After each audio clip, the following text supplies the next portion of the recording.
প্রত্যেক মানুষ কোনো না কোনো স্থানে অবশ্যই যায়।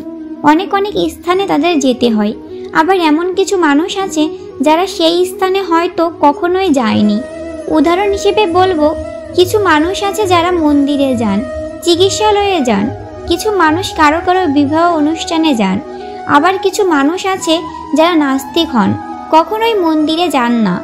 কিছু মানুষ অসুস্থ হন না, তাই চিকিৎসালয়ে যেতে হয় না। এমন কিছু মানুষ থাকে যারা সামাজিক অনুষ্ঠান থেকে দূরে থাকাটাই পছন্দ করে।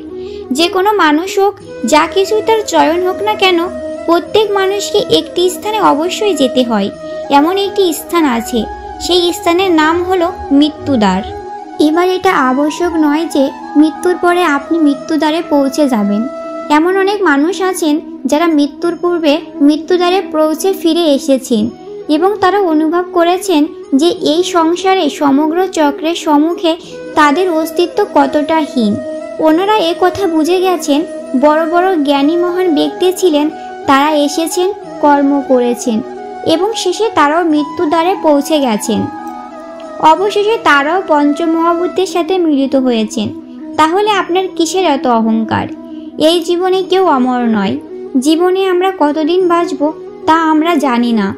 যে কোনো মুহূর্তে আমাদের মৃত্যুদ্বারে প্রবেশ করতে হতে পারে, তাই না?